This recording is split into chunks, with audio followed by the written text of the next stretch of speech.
Dünyanın hangi ülkesine giderseniz gidin bu görüntüyü bulamazsınız. Fare yürüyorlar. Ana, gördünüz mü? Şimdi elimde tuttuğum paralar Monopoly parası değil. Hijyene bak, teyzenin ayağına bak. Allah cezanı vermesin. What's your name? Lisa, Sezer, nice to meet you Lisa. Kız beni çiğnadı. Ayağıyla çiğnadı yani, üstüme çıktı. Allah, araba çarpıyor gibi olduk. Vallahi az daha gidiyorduk. Bak, en güzel kısmı unuttuk.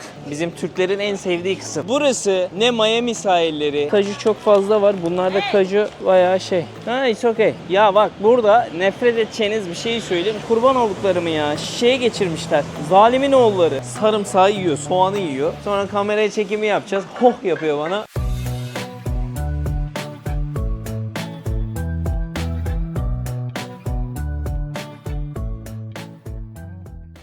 Burası ne Miami sahilleri ne de Brezilya'nın Rio sahilleri. Evet, yanlış duymadınız. Burası ikisi de değil. Hatta Mersin sahilleri de değil. Mersin sahilleri kocamandır, bilirsiniz. Burası Asya'nın incisi Da Nang şehrinin sahilleri ve saatimiz kaç biliyor musunuz? Kafayı yiyeceksiniz arkadaşlar. Biz çünkü kafayı yemek üzereyiz. Saat sadece 5'i 50 geçiyor. Yani ilk güneşin doğuşuyla beraber burada Asya'nın tüm insanları, hatta Vietnam'ın kendi halkı hepsi burada. Yaşlısından gencinden bebeğine kadar hepsini burada görebiliyorsunuz. Biz de bu anları sizlere çekmek istedik. Şu anda gün doğumu başladı. Gün doğumuyla beraber insanlar denize atladı. Hatta biz 5'e 37 geçe geldik. Burası tıklım tıklımdı. Şu anda hala yoğunluğunu devam ettiriyor. Şimdi hikaye nasıl başladı aslında baktığınızda? Hikaye biliyorsunuz Hanoi şehrindeydik. Hanoi şehrinden çıktık. Hayta dedi ki, kardeşim bak, senin buraya gitmen lazım. Burası tam senlik dedi. Tamam kardeşim, gideyim dedim. O da organizasyonu sağladı sağ olsun. Otelimizi, konaklamamızı, aynı zamanda transferimizi, her şeyimizi ayarladı. Buradan Hayta Yollarda Travel'a teşekkür ederiz Hayta kardeşime. Ve geldik. Hanoi'den burası yaklaşık 1 saat 25 dakika sürdü uçakla beraber. Uçak biletlerini de her gün bulabiliyorsunuz. Sorun yok. Yani inanılmaz bir görüntü ya. Saat 5'i 40 geçe. Dünyanın hangi ülkesine giderseniz gidin bu görüntüyü bulamazsınız. Miami'ye de gitsen, Brezilya'da Rio Karnavalı'na da gitsen, Rio sahillerine de gitsen, Mersin'e de gitsen, Tayland'a da gitsen bu görüntüyü göremezsin. Ya ben insanlarla konuşmak istiyorum burada ama maalesef burada İngilizce bilen sayısı çok fazla değil. O yüzden ben de ne yapacağım? Deneyeceğim. Şansımı deneyeceğim. Olanla olacağız, olmayanla olmayacağız. Şurada aslında 2 tane turist var. Onlar da bizim gibi. Çünkü bizden başka elinde telefon olan, bizden başka telefonla çekim yapan başka insan yok. Herkes bir şeyin içinde. Kimi kendini kumun altına gömüyor. Kimi orada dans ediyor. Kimi eşini almış onunla dans ediyor. Kimi badminton oynuyor. Kimi bilmiyorum. Bak, su şeyleri taşıyorlar. Hi guys, how are you?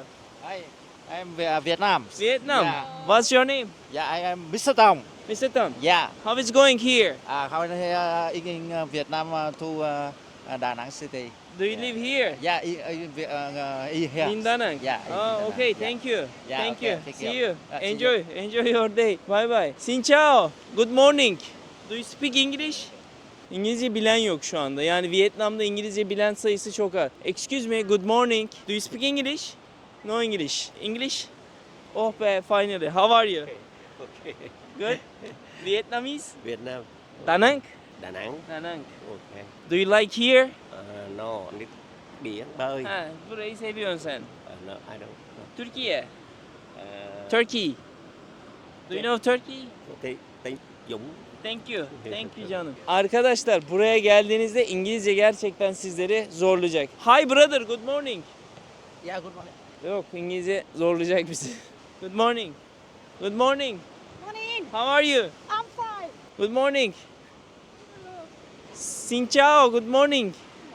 Yani madem konuşamıyoruz, madem bir selam verelim insanlara, yoksa olmayacak. Bak, yatmış kuma gömmüş kendini orada. Bayılmış diğeri de. Saat 5'i çünkü 50 geçiyor. Yani bu saatte insanların uyuması lazımken herkes burada denize giriyor, bir şeyler yapıyor. Gayet güzel, keyifli bir yerden bahsediyorum. Bak, voleybol iyi oynuyorlar ha kardeşlerim. Kafa var, ayak var teyzemde. Allah Allah. Allah. Perfect. Xin chào, good morning. İnsanlar böyle buraya geleyim de işte 2 tane fotoğraf çekileyim, 2 tane gün batımı yakalayayım da cool olayım derdinde değil de biraz daha ben hayatı yaşayayım. Gelmişken buraya güne güzel başlayayım, günü güzel değerlendireyim derdindeler. O yüzden bizler de öyle yapalım. Şimdi ne yapalım? Biz de bir denize girmeyelim mi? Eylül? Oley. Hak etmedik mi? Kesinlikle hak ettik. Hak ettik. Sonrasında da günün kalan kısmında sizlere Da Nang şehrini detaylı şekilde anlatalım. Çünkü burada 1,3 milyon insan yaşıyor. Her yılda günden güne artış gösteriyor. Hatta son yıllarda %45 bir artış göstermiş. Bunun da sebebi şu. Dünyanın en metropol şehirlerinden bir tanesi olma yolunda ilerliyorlar. Bir yandan da böyle güzel bir sahilleri var. Yani o dengeyi tuttururlarsa buraya expat dediğimiz yurt dışından gelip burada yaşayan digital nomad dediğimiz insanların birçoğunu burada görebiliyorsunuz. Çünkü kiralar, dün bir Türk abiyle tanıştık. Türk yemekleri yedik. O kadar güzeldi ki ilerleyen dakikalarda belki videonun oralara da gideriz, gösteririz sizlere. Fiyatlar akıl almaz derecede uygun. 30-35 tane sushi yedik. 2 tane içecek içtik. 24 euro tuttu. Bahşişiyle, yemeğinin vergisiyle beraber 24 euro. Bak 24 euroya şu anda hiçbir şey yiyemezsiniz dünyanın hiçbir yerinde. Asya ülkeleri gerçekten hala tatil yapmak için çok çok uygun. Sizler de yolunuz düşerse Vietnam'a, Da Nang şehrine uğramayı unutmayın. Çünkü Hanoi'de biraz daha biz başkent, merkez, sesler, gürültüler derken burada biraz daha huzuru bulduk. İlerleyen bölümlerde hatta Hoi An ve buranın Bana Hills denilen bir kısmı var. Oraları da fazlasıyla videolarımızda inceleyeceğiz. Eğer beğeniyorsanız bu videoları lütfen bir tane beğeni, bir tane yorum bırakmayı unutmayın. Çünkü biz sabahın 5'i 20 geçe uyandık. Buraya atlayarak geldik, hızlıca koşarak geldik taksiyle. Çünkü sizlere bu anları hep göstermek istedik. O zaman ne yapalım? Haydi denize girelim arkadaşlar. Deniz demek, ben demek, deniz demek, mutluluk demek. Vietnam, Da Nang'dan sevgiler.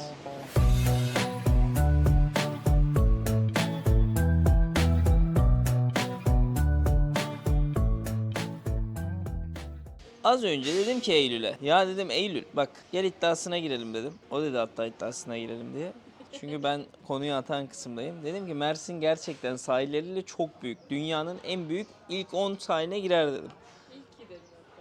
İlki dedim hatta ki bazı bilgiler vereceğim birazdan, kafayı yiyeceksiniz. Eylül dedi ki olmaz öyle şey. İlk 10'da bile yoktur dedi. Dedim ilk 10'da vardır dedim. Öyle mi böyle mi? İddiaya girdik, kahvesine girdik. Neyse ki girdik iddiaya, ChatGPT'ye yazdım. Yani tek şeyimiz, dayanağımız orası kaldı zaten. Neyse baktım Mersin sahilleri yazıyor ki 321 kilometreye kadar uzanıyor. Hatta sahil şeridi tam kum kısmı 100 kilometre. Bakıyorsun ilk 10'da koyduğu ülkelere 14 kilometre uzunluk olan Kanada'da bir yeri koymuş. Bir tanesi var mesela Brezilya'da 232 kilometre. Tamam o anlaşılabilir. Ama 80 kilometre olan, 70 kilometre olanı Mersin'den büyük yazmış. Siz Mersin'i adamdan saymıyorsunuz mu lan? ChatGPT. Neyse geldik biz kahveyi, kaybettim tabii. 2 tane böyle yulaf sütlü latte söyledik ve kahve fena değil açıkçası. Acai Sia diye bir yer, Acai Sia diye bir yer. Şöyle bir gösterebilir miyiz insanlara? Güzel bir konsepti var. Arkada inşaat olmasa çok daha iyi olacak ama inşaat var. Güzel. Aile işletmesi. Ablasıyla kardeşi herhalde çalışıyor. Hani ben tamamen senaryo yazıyorum şu anda. Ve şöyle 2 tane kahve 99 Vietnam parası. Bu ne demek biliyor musunuz arkadaşlar? Burası 3,3 euro tutuyor. Yani tanesi 1,65 euroya denk geliyor.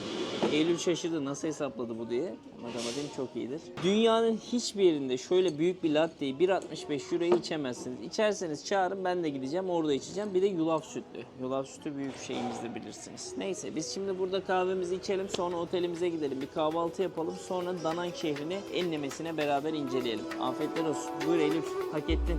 Mersin sayesinde kazandın.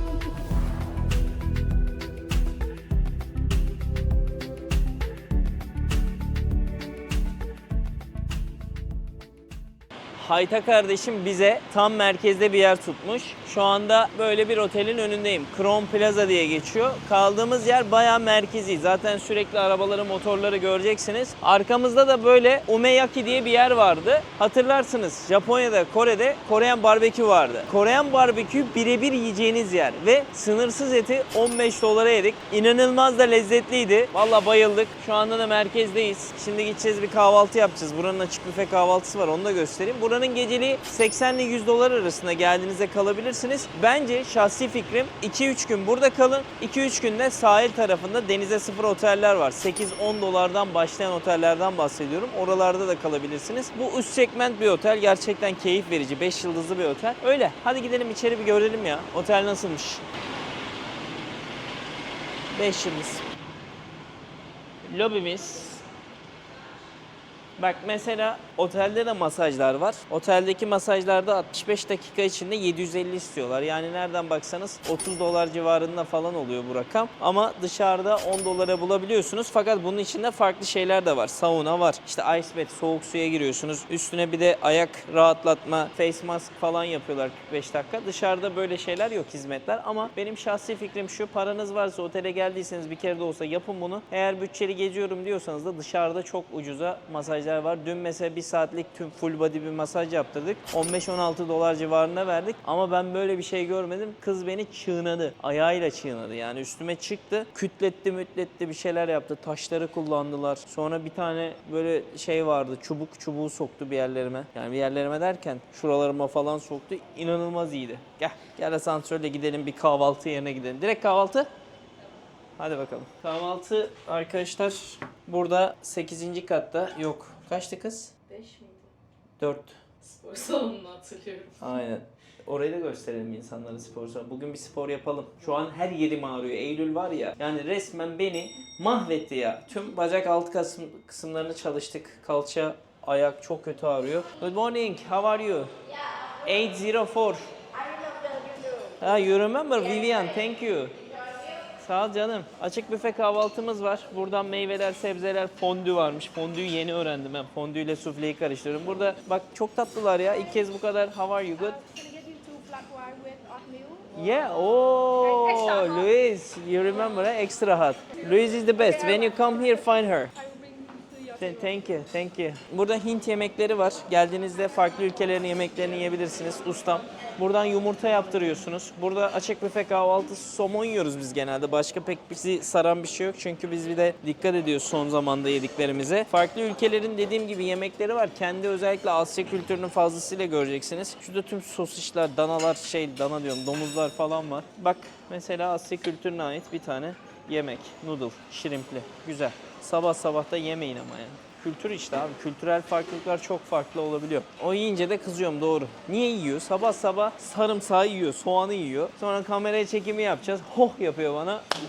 Bitti her şey. Bak bunların sandviçi arkadaşlar. Banh mi. Böyle sandviçler oluyor. Aynı Fransız, daha önce Hanoi'de açıkladığım gibi Fransız baget ekmeği, sömürü ülkesi burası. 100 yıl Fransa etkisinde kalmış. Hatta o görmüş olduğunuz tren yolunu falan hep Fransızlar yapmış. Niye? Ticarete geliştirecek, burayı sömürecek, bunları vergiye bağlayacak. Vergiyle beraber hem buranın insanı sömürerek hem de kendi zenginliğine zenginlik katacak. Fransızlar yaparlar bunu. Böyle, hadi gel bir şeyler yiyelim artık ya. Bu arada yemeklerin lezzeti falan gayet güzel. Sen ne düşünüyorsun? Evet, çok lezzetli. Güzel değil mi? Yumurtayı da istediği gibi yaptırabilmeyi çok seviyorum. Evet, gel tereyağlı yumurta yaptıralım. Bak en güzel kısmı unuttuk. Bizim Türklerin en sevdiği kısım. Hamur işi. Bak çok güzel kruvasanlar var. Bir tane şöyle aldım elime. Oha, çok iyi. Üstüne dök. Saçına kruvasan girdi. Saçlar. Biz ne yapıyoruz böyle serseri serbest takılıyoruz otelde. Kruvasan alıyoruz falan. Burada çikolatalısı şeylisi var. Ekmekler var. Arkadaşlar lütfen bir abone bir şeyler olun. Bak hayvanlık bile yapıyoruz yani o derece. Pardon kusura bakmayın ya biraz abarttık galiba ama olsun. Otele genelde baktığımda Asyalılar falan gelmiş. Çok fazla bizim gibi şey... Kameramanı beslemem lazım yoksa güzel çekmiyor. Hello. Yes, can I help you, sir? How are you? Good? Yes, I'm good, sir. Thank you, sir. Can I get sunny side up? Sorry, sir. 3 eggs 2 yes, yes. with butter. But with butter. But butter. Yeah. But cook both Yeah, of side. both is good, yeah. Thank you nigga. Yeah, yes, Thank you. alright. Bak abi aldıklarımız tereyağlı yumurta, somon, domates, zeytin, peynir. Yine Türk aslında kahvaltısı. Ekmek. Her şeyden çok ekmek var gibi. Ekmek çünkü çok önemli. Şu anda bunlar böyle. Bak şimdi tereyağlı yumurtayı yaptırın. Mutlaka ustaya tereyağlı deyin. Çünkü burada... Dünkü daha güzeldi sanki ama. Az tereyağı kullanmış. Pinti herif. Somon burada bayağı güzel ama. Şimdi diyebilirsiniz ya kardeşim çiğ bu mu yenir? Ama bu çiğ değil aslında. Çiğ de değil yani.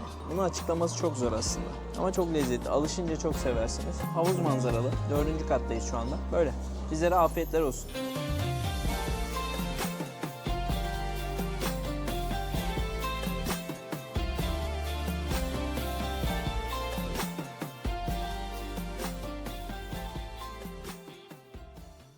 Şimdi dostlar otelden çıktım. The Sezarlandım tekrardan. Şortumu da göstereyim. Şapka bize ait değil. Siz bu videoları izlerken muhtemelen kış serimiz geldi. Kış serilerini alabilirsiniz. Aşağıdaki linkten ya da bu QR kodundan ulaşabiliyorsunuz. Şimdiden iyi alışverişler. Yüksek kaliteli mallar, gerçekten giyebileceğiniz, benim de sürekli tükettiğim ürünleri kendi markam olarak sizlere sunuyorum. O yüzden içiniz rahat şekilde alabilirsiniz. Fiyat politikasında elimizden geldiğince üretim maliyetleriyle beraber dengeli şekilde biz de para kazanacak şekilde sizlere sunuyoruz. Haberiniz olsun. Şimdiden iyi alışverişler. Şimdi Danang'dayız arkadaşlar. Danang aslında tamamen deniz, kum, güneşin olduğu, otellerin olduğu, işte resortların olduğu, aynı zamanda yaşayanların fazla yaşadığı, işte Vietnam'ın en büyük 5. şehri olan Danang'dayız. Dijital nomadlerin çok sevdiği, insanların fazla taşındığı, yemek fiyatlarının uygun, hayat koşullarının daha uygun olduğu, Avrupalıların buraya çok fazla geldiği bir şehirden bahsediyoruz. Sizlere gidilmesi gereken çok önemli noktalar var. Onlara götüreceğim. Hadi sokağa çıkalım. Sokak ne kadar sesli, ne kadar değil biraz beraber inceleyelim.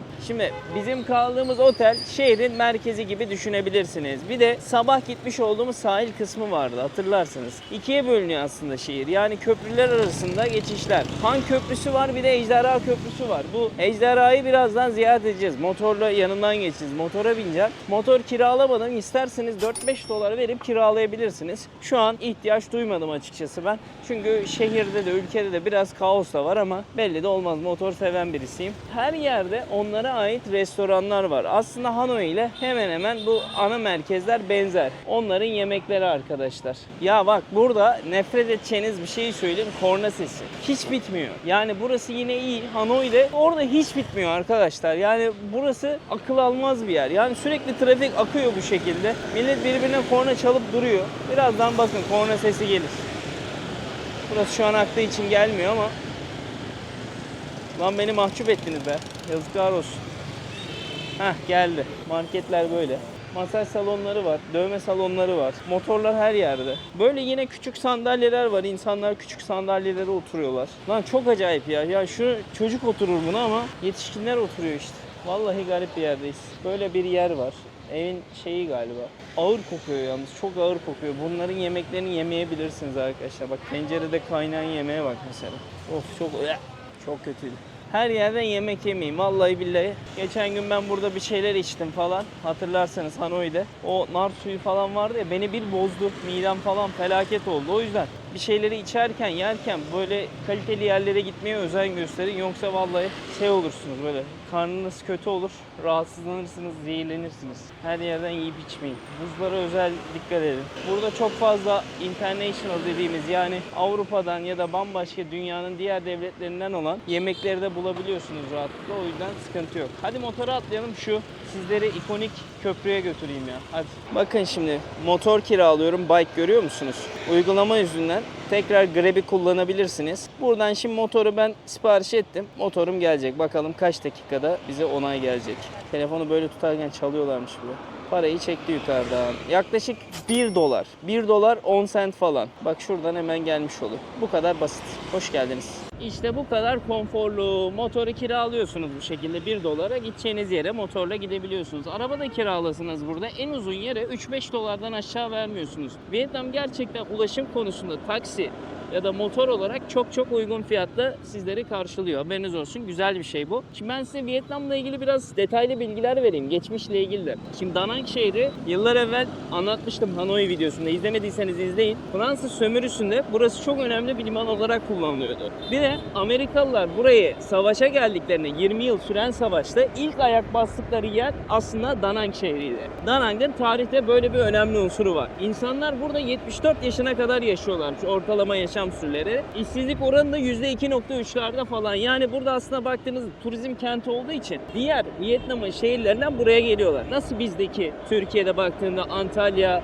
Fethiye, Muğla gibi şehirlere farklı ilçelerden, illerden insanlar gidip çalışıyorsa para yapmak için sezonluk, buraya da aynı şekilde geliyorlar. Peki sezon ne zaman? Hadi gelin biraz ondan bahsedelim. Sezon aslında benim şu anda bulunmuş olduğum, ben size tam tarih de vereyim. Bazen kızıyorsunuz neden geç yayınlıyorsun videoları diye, ama mecburen oluyor arkadaşlar. Çünkü hep edit süreci, İngilizce altyazılar vesaire benim transfer etmem zor oluyor. Şu anda Ekim'in 7'si ya da 8'i olsa gerek. Tam hatırlamıyorum şu anda. Benim de tarihler gitti iyice. Ekim 7 ya da 8 olması lazım. Şu an yağışlı mevsim. Ama en mantıklı gelebileceğiniz mevsimler Şubat'la Ağustos arası. Mutlaka o tarihlerde gelmeye çalışın ki yüksek yağmur sezonundan kaçmış oluyorsunuz. Yüksek sıcaklıklardan yine kurtulmuş oluyorsunuz. Ve böylelikle daha keyifli tatil yapmış oluyorsunuz. Şimdi mesela şu anda güneşli ya.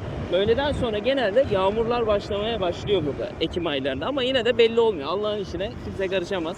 Asya'da özellikle hiçbir şeyin belli olmadığı bir topraktan bahsediyoruz. Her an her zaman yağmur yağabiliyor. Açımızda bu şekilde gidiyoruz. Şu anda başka bir köprünün üstünden geçiyoruz. Bu da Han Köprüsü. Çok ünlü bu da. Böyle kocaman kocaman binalar var. Çok metropol bir şehir de olmuş burası. Hani evet sahiller çok güzel ama bunun dışında çok büyük yatırımlar da var buraya. Fark ettiyseniz bak bizim Dragon Köprüsü o. Biz oraya doğru gideceğiz şimdi. Bu beni niye buraya getirdi bilmiyorum ama buradan gidiliyor galiba. Ben size Dragon'u anlatacağım birazdan. En azından buradan da geçmiş olduk beraber. İyi oldu benim için de. Güzel bir yere bıraksın beni.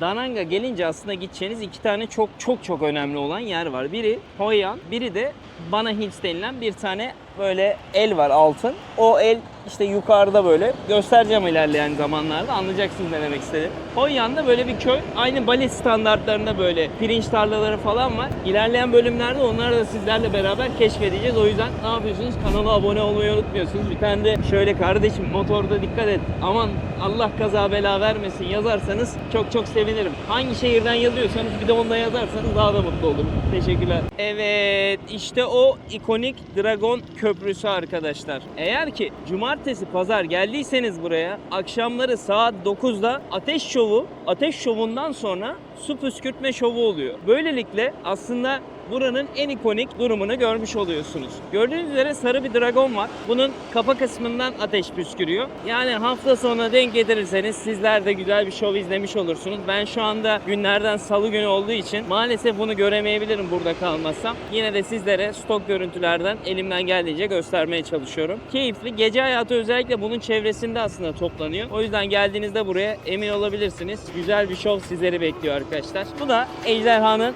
işte dediğim yeri, kafası burası.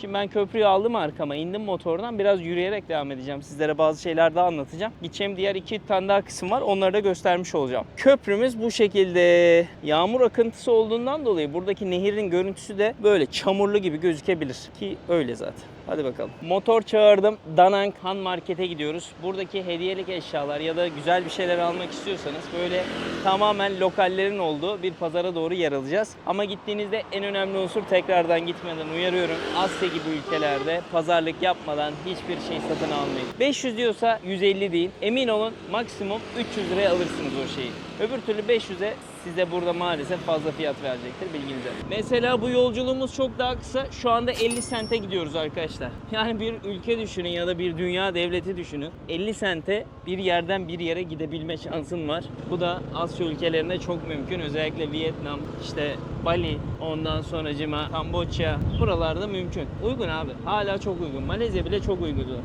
Mesela bazı sokaklar var. İnanın bana Vietnamcadan çok genelde Korece falan tabelalar var. Bayağı Koreliler burada yaşıyorlar, Güney Kore'den gelenler. Ona göre kahve dükkanları falan açmışlar. Hemen arkamda aslında bulunan cadde. Burada kahvecileri falan var. Gidebilirsiniz. Güzel kaliteli yerler. Wonderlust diye bir yerdi. Dün gittik. Servis biraz yavaş. Allah, araba çarpıyor gibi olduk. Vallahi az daha gidiyorduk. Çok sakat ya. Neyse geldik. Aha da Han Market'e geldik. Şöyle hemen çiçekleri falan gördük. Dükkana giriş yapalım. Oh, turistik malzemeler işte. Geldiğinizde bol bol göreceksiniz. Zaten o Han Market'le benim dediğim kahvecinin orası o kadar. Çok yakın. İçeri girdik. Şu oyuncak çok ünlüydü değil mi? Bunun orijinalini Japonya'da bulamıyorsun. Yani sıraya girmen lazım falan. Animeler var. Oho! Çerez satılıyor. Kahve satılıyor. Dünyanın en büyük ikinci kahve ihracatçısı. Brezilya'dan sonra. You sell coffee? Yeah, I sell everything. Everything. Yeah, what you want to buy? Later. Okay, see you again. Thank you. The 8 number. Thank you. Kartını verdi ya. Çok ilginç. Kahve satıyor, çerez satıyor, kart veriyor. Burası böyle kapalı bir yer. Genelde hep aynı ürünler satılıyor anladığım kadarıyla. Yalnız bayağı da insan geliyor buraya ya. Çalışanlar çok sosyal. Gene kadınlar çalışıyor her zamanki gibi. Genelde tuk-tukçular, işte araba sürenler erkek oluyorsa böyle satıcılar da hep kadın oluyor burada. Asya kültüründe. Asya'da inşaatta bile kadınlar çalışıyor. Bali'de falan kafalarında şey falan taşırlar. Böyle bayağı tuğla falan taşırlar kadınlar. Yaşlılar falan bile ya. İlginç. Yemek yiyor burada tas kabında. Bak genelde kaju çok fazla var. Bunlarda kaju bayağı şey. Ha, it's okay. Ona işaret ediyor. Gel diyor, bak adam alacak diyor. Kuru bir şeyler var. Meyveler var. Hep aynı şeyler satılıyor ya. Burası da arka bölüm, yemekler. Yemek kısımları. Gene etler açıkta böyle bu şekilde. Ya bu nasıl bir hijyensizlik arkadaş ya. Bak of, çok ağır kokuyor arkadaşlar. Pazar yerine giriyorum ben şu an. Aha. Fare yürüyorlar. Ana, gördünüz mü? Kamerada yakalamışızdır inşallah. İnsanların arasına giriyor. Kocaman fare. Burada da et satılıyor. Hijyene bak. Teyzenin ayağına bak. Allah cezanı vermesin. Kafayı yiyeceğim. Buralarda yemek falan yemeyin işte. Hastalanırsınız. Yapmayın. Satın bile almayın burada. Burada balıklar var. Bak canlı canlı. Ya var ya, şuna çok üzülüyorum ya. Yemin ediyorum çok üzülüyorum. Ayaklarını bağlamışlar. Allah'ım ya Rabbim ya. Bak karidesler falan var. Ucuzdur ha. Bunlar çok ucuzdur. Bak görüyor musunuz? Aman Allah'ım ya. Bunlar da meyve sebzeciler. Fareyi görmeniz lazımdı ya. İnşallah görmüşsünüzdür. Ben gördüm, siz de görün ya. Bak burada da yemek satılıyor. Şimdi ben burada nasıl yemek yiyebilirim ki ya? Az önce gördüğümden sonra. Of, çok kötü kokuyor. Uzaklaş. Kaç. Sonra yorum yapmayacağım. Korona niye oluyor? Olur tabii. Böyle bir izlensizlik mi var? Ben çıkıyorum arkadaşlar. Bıktım ben bundan. Yeter. Çok kötü koktu. Evet. Gene çıktık buraya. Ya dediğim gibi vallahi bak, tamam Asya güzel eyvallah ama hijyen sıfır be kardeşim ya. Avrupa'da bunları göremezsin. Avrupa'nın gözünü seveyim ya. Bak Güney Amerika'da böyle. Yani bir yerlere bir giriyorsun, içeriden fare çıkıyor, o çıkıyor, bu çıkıyor. Kardeşim azıcık temiz olun ya. Biraz temizlik ya. Avrupalıya bok atarlar, derler şöyle böyle ama harbi diyorum Avrupalı en temizi ya. Böyle bir şey var mı ya? Sinirlendim. Şimdi hijyenin yüksek olduğu bir kafeye götüreceğim sizleri ve genelde insanların, dijital nomadlerin gittiği bir bölge var. İnsanlar oraya giderler, bilgisayarlarını alırlar, çalışırlar. Burada kiralar uygun olduğu için $1000, $1500 villalarda kalabildikleri için insanlar genelde diyelim ki $3000 alıyorsun abi. $1000'ını kiraya veriyorsun, $1000 sen yiyorsun, $1000 da cebine kalıyor. O yüzden de Avrupalılar ya da dünyanın başka insanları geliyorlar, burada yaşıyorlar. Bak bu da durian meyvesi. Bu Bali'de çok özeldir. Özellikle havaalanlarına, uçaklara, asansörlere girmek yasaktır bu meyveyle. Çünkü çok pis kokuyor. Gerçekten pis kokuyor. Tadınca anlarsınız. İçindeki meyve de şöyle bir şey. Beyaz bir şey çıkıyor. Onu yiyorsunuz. Ben bir gün denedim. Allah'ım dedim. Ne yaptım ben dedim ya kendime. Ama sevenler de var tabii. Orası da ayrı. Bakın burası da Michelin yıldızı almış bir yer. Geldiğinizde burada yemek yiyebilirsiniz ama sıra oluyor gene. Atladık gene taksiye arkadaşlar. Bikini Bottom diye bir yer var. Sizi oraya götüreceğim. Buranın en fazla yorum alan, kahvaltı yapabileceğiniz, kahve içebileceğiniz, dediğim gibi diğer dünyadan gelen, farklı ülkeden insanların geldiği bir yere doğru götürüyorum ki her şeyi bir arada görmüş olun. Hem lokali hem de biraz daha yurt dışından gelenlerin gittiği yerleri.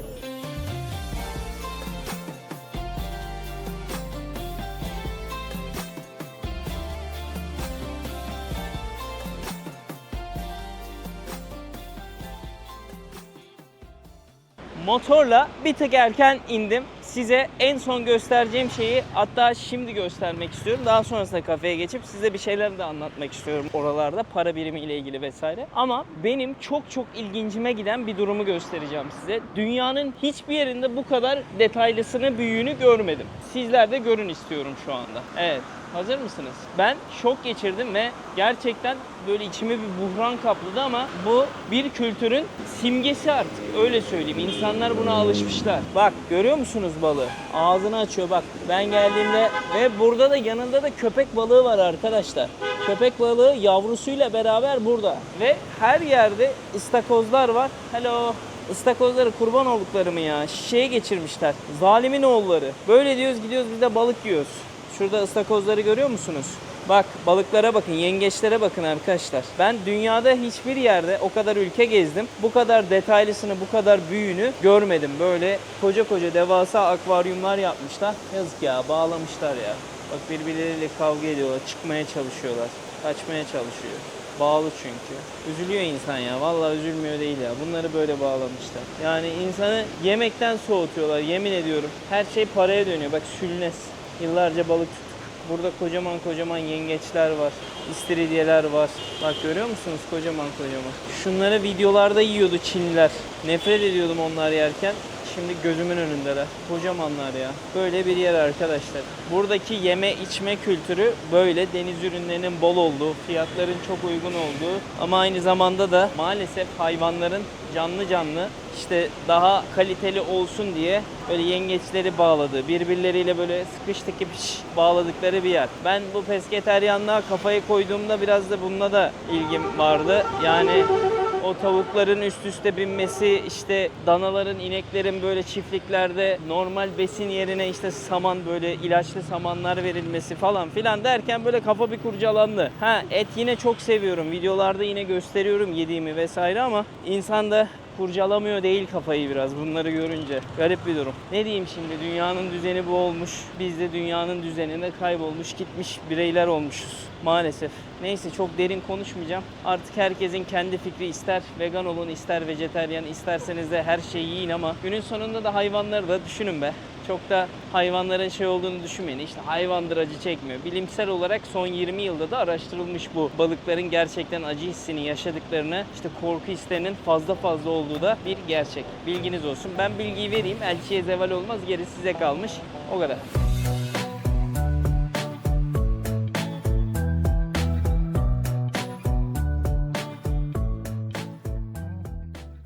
Aha da hareketli işlek sokaklara geldik ve mekanın önüne doğru yaklaştık arkadaşlar. Geldiğinizde mutlaka buraya uğrarsınız. Burası Bikini Bottom Express yazan yer. Here brother, thank you. Hadi bakalım. Hi, do you live here? Just travel. Where are you from? Russia. Как дела? Хорошо. So how long have you been here? Maybe 2-3 weeks. Oh, nice. Did you like here? Da Nang is good, yeah? What about Vietnam, general? Nha Trang. Nha Trang? I will be Cambodia. Beautiful, yes? Oh yeah. Siem Reap? Siem Reap and Phnom Penh. Phnom Penh. Maybe no Cambodia. Kampot, the island, yeah? How was the island? Beautiful? Yeah, okay. What about Turkey? Because I'm from Turkey. You know Turkey? Yes. Because many Russian, mostly they know that, yeah. So, what's your name? Lisa. Lisa, Cesar, nice to meet you, Lisa. Cesar. I have YouTube travel channel. That's why I'm asking some question about the travel. How old are you? 21. Nice. This is your how many countries you visited so far? All The world, life. yeah, all life. China, Turkey, Vietnam, is Thailand, Uh-huh. Thailand. Cambodia, maybe all. Yes. That's it. Yeah. What was the favorite one? Cambodia and Vietnam. Cambodia and Vietnam. Nice. In Cambodia, I meet my friends Uh-huh. because I love Cambodia. That's why you visit her, yeah, or him. You visited him or her. Maybe I go to work Cambodia. Maybe. Yeah, why not? Why not? Nice to meet you. Nice to meet you. Take care. See you. Of course, bro. Give me. You want to go sightseeing more? Thank you so much, bro. I finished already. Thank you. Thank you. Ben de beni takip edecek sandım. Meğersem şey soracakmış. Seni götüreyim mi, gezdireyim mi deniz kenarında diyordu. Çok ilginç. Garip. Bu cadde bayağı işlekmiş ve bayağı da yabancılar geliyor anladığım kadarıyla. O yüzden bir dahakine gelirsem eğer bu tarafları fazlasıyla dolaşmış olur. Röportaj da yaparım ama bir daha gelir miyim bilmiyorum diye düşünüyorum. Çünkü Dana hoşuma gitti, böyle çok keyif aldım ama işte yolculuk, biz yollardayız, sürekli başka ülkelerde olduğumuz için tekrar gelebilmek zor oluyor. Şimdi videomuzu kapatmadan önce biraz daha paraları işleyeyim ben size. Göstermiş olayım en azından. Şimdi elimde tuttuğum paralar Monopoly parası değil. Vietnam parası arkadaşlar. Şunlar 50'likler görüyorsunuz. Bu 500 bin. 500 bin kaç para yapıyor biliyor musunuz? 250 bin yaklaşık 10 dolar yapıyor. Bu 20 dolar civarında falan yapıyor. Euro kuru 1'e 30 bunlarda. Yani 1 euro 30 bin Vietnam parası yapıyor. Şöyle elimde gördüğünüz 200'lükler. Bak bu 10 dolar bile değil. Haberiniz olsun. 10 dolar bile değil. Bu yaklaşık 8-8,5 dolar civarında. Şöyle çok küçük paraları var. Eğer bozuk görürseniz bunlar da bozuklukları. Görsel olarak da genelde şu amca beyimiz var ve arkada da şöyle Vietnam'ı semboleyen palmiyeler, evler vesaire var. Güzel. Paraları güzel. Monopoly parası gibi. Sevdim yani. Şimdi siz de böyle dünyayı gezerken yurt dışında özellikle kredi kartı kullanıyorsanız yurt dışına ödemeleri açın. Aynı zamanda euro ve dolar hesabı açın. Özellikle euro ve doların geçtiği yerlerde para ödediğinizde geldiğinizde TL çekmek yerine euro dolar çekerse ekstrenizde euro dolar olarak ödeyebiliyorsunuz. Eğer ki euro ve dolar ödenen yerde siz TL öderseniz %6 %8 arasında komisyon ödüyorsunuz. Hem çevirmeden dolayı hem de ekstra banka komisyon kesiyor. Lütfen o yüzden açın bunları, daha rahat şekilde gezin. Daha fazla para biriktirmiş olursunuz. Ve bunların hepsini de biz kendi Beni de Gezdirin'le kurduğumuz sistemde anlattık. İstediğiniz ülkenin, istediğiniz şehrin gezi kartını alarak sadece şu anda 375 TL ödeyerek kartı alabiliyorsunuz ve dünyanın her yerine rahatlıkla bizim gibi gezebiliyorsunuz. Çünkü Deniz'le ben hem videolarını çektik, hem yazıyla yazdık, hem üstüne en altta da YouTube videolarımızın listesini koyduk ki böylelikle uygulama olarak da ya da normal web sitesinden de rahatlıkla izleyebilir, okuyabilir, dünyayı gezebilirsiniz. Hadi son yerimiz şu Bottom Bikini nasıl bir yermiş, işini görmüş olalım. Lezzetine de bakalım biraz. Düzeltiyorum. Direkt Bikini Bottom diye geçiyor. Ben Bottom Bikini dedim. Böyle bir dış alanı var buranın. Yanlarında da kahveler falan var. Güzel yere benziyor. Hello. Sorry? You want to sit inside? One, yeah. Also here. Oo, burası çok güzelmiş. Bak böyle bir yer. Hello. It's full? Yeah, it's full right No? Bak böyle bir alan. Tüm yabancıların hepsi buradaymış, ülkede yaşayanlar. Güzelmiş ama kafe. Hoşuma gitti. Geldiğinizde buraya uğrayın mutlaka. Hayta demişti. Hi, how are you guys? Good? Hi, Where are you from? I'm from Vietnamese. Vietnamese. From Da Nang? Oh, Da Nang. Ah, okay. Yeah, I'm born in Da Nang. What's the best thing in Da Nang? Why people needs to come here? Oh, the best. The best is people. People. And, view side. View side. Yeah. Beach, yeah? Yeah. Beach is the best, yeah? Yeah. What's your name? My name is Kenny. Kenny. Cesar, nice to meet you, Kenny. Yeah, nice But to you don't have any spot, yeah? Other place maybe. Ah, bar. Okay, I can sit bar. Bar is okay. Thank you. Okay, I'm gonna sit here. Şimdi bir tane bowl söyledim çikolatalı. Böyle güzel bir şey duruyordu. Onu deneriz. Hepimizin müzdarip olmuş olduğu bir konu. İnternet hızının yavaşlığı ve pahalılığı konusunda. Şu anda Vietnam'da her gittiğim kafede çok daha hızlısını gördüm. Hatta bununla ilgili Instagram'da da paylaşımlar yapıyorum. Lütfen oradan da takip edin. Şimdi Wi-Fi'ye bağlandım. Kendi internetimi kapattım. Beraber internet hızını deneyelim. Gözlerinizin önünde. Daha önce bakmadım, yemin ediyorum. Go'ya bastım. Bakalım. Şu an göremiyorum ben. Siz görüyorsunuz. Birazdan doldursun. 50 megabit. Burası çok yavaş bu arada. Bayağı yavaş. Yok, yükseldi. Yüzlere doğru çıktı. Ve burası herkesin kullanmış olduğu bir internetten bahsediyorum. Upload hızına da bakın. 120. Yani Türkiye'de bu rakam genelde benim evde görüyorsunuz. Şahitsiniz ya. Ben Türkiye'de Fethiye'de abi 50'ye 10 kullanıyordum. Bir sürü de para ödüyordum. Yani bu sistem çözülmeli ya. Bizden çok daha geride olan 100 milyon nüfusun yaşadığı Vietnam'da bu durum böyleyken bizde bunun çok daha iyi seviyelere gelmesi lazım ama işte yani. Neyse, yemeğimiz gelsin bakalım. Yemek de 90.000 Vietnam parası. O da ne yapıyor biliyor musunuz?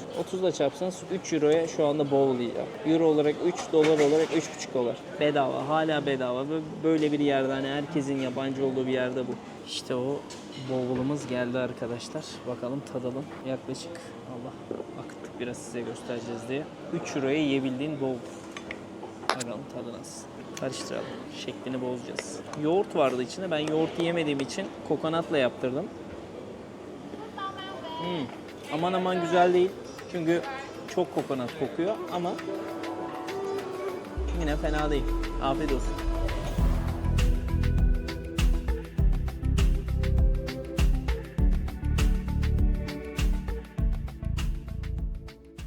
Evet, bir bölümün daha sonuna geldik arkadaşlar. Güzel bir Da Nang gezisi oldu bence. Özellikle sahil bölümü sabah çok hoşuma gitmişti. Geri kalan da işte geldiğinizde şehre burada biraz gezmek isterseniz görebilirsiniz. Tabii farklı yerler yok mu var? İşte mağaralar var, gideceğimiz başka şehirler var burada. Yakında işte tarihi yerler var. Onları da keşfedebilirsiniz ama burası biraz daha deniz, kum, güneşin hakim olduğu, tatil yapılabilecek bir alan gibi düşünebilirsiniz. O yüzden geldiğinizde bence bol bol denizin tadını çıkartın. Gayet keyifli. O zaman yeni bölümde görüşeceğiz. Diğer bölümleri izlemek istiyorsanız kanala abone olmayı unutmayın lütfen. Genelde izleyenlerin %72'si, %70'i kanala abone olmayı unutuyor. O yüzden ne olur tıklarsanız çok iyi olur. O zaman hepinize Vietnam'ın Da Nang şehrinden sevgiler. Hoşça kalın.